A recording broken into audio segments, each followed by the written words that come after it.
In the previous step, we focused on observing how the system behaves after change. We looked at emergent behavior, feedback loops, and how the system responds over time. That allows us to understand whether the system is moving in the right direction. But this leads to a more fundamental question. What happens after the transformation effort is considered complete? As mentioned in previous videos, in many organizations, transformation is treated as one-time initiative. A defined program with a defined timeline and clear endpoint. Once the system and architecture is introduced, the work is considered done.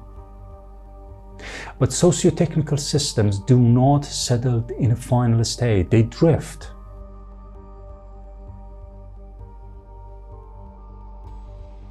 Over time, system structures lose alignment, responsibilities become unclear, coordination patterns change, and new constraints emerge.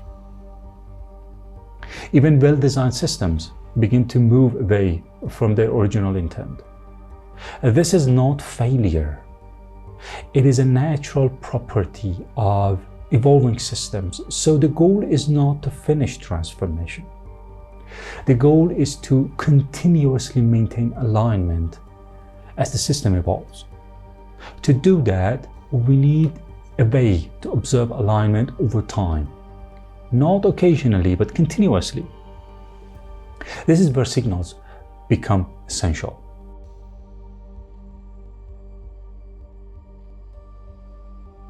In SEDA, we work with different types of signals, each providing a different perspective on the ecosystem. Domain signals show how value flows through the system.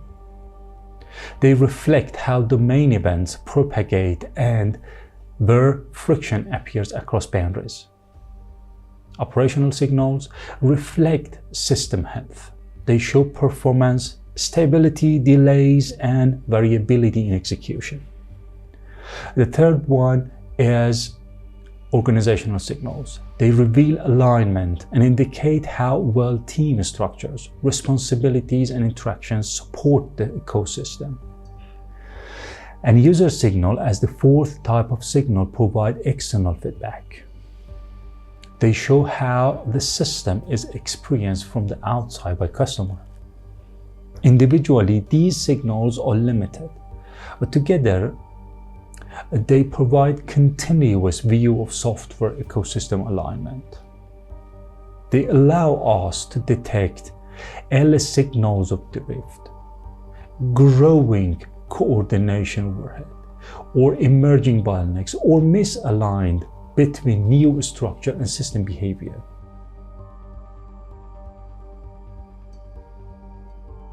But observation alone is not enough. We also need a way to evaluate whether the system is moving in the right direction. This is where fitness function comes in. Fitness functions define what good looks like for the ecosystem, not in abstract terms, but in observable conditions. For example, at domain level, we may expect changes to flow without crossing multiple domain boundaries. At the operational level, we may expect predictable delivery patterns. At organizational level, we may expect clear ownership and minimal coordination overhead. And at the end, at the user level, we may expect stable and consistent experience. These are not fixed targets, they are guiding constraints that helps us evaluate whether the system remains aligned. When signals deviate from these expectations, it becomes a trigger for adjustment. And that brings us to the next part, continuous socio-technical system adoption.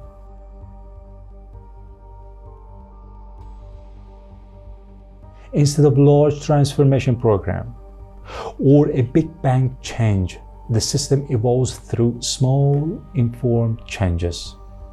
Boundaries are redefined, responsibilities are adjusted, interaction patterns are improved. Some changes are incremental. Others may require more fundamental redesign. But the key is that adaptation is ongoing. Finally, this requires a different approach to governance. Not governance as centralized control, but governance as the mechanism to maintain alignment in the ecosystem.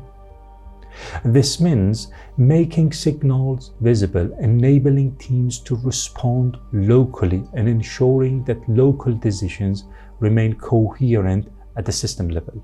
When these capabilities is in place, transformation is no longer a phase. It becomes a part of how system operates. And this completes the SEDA approach.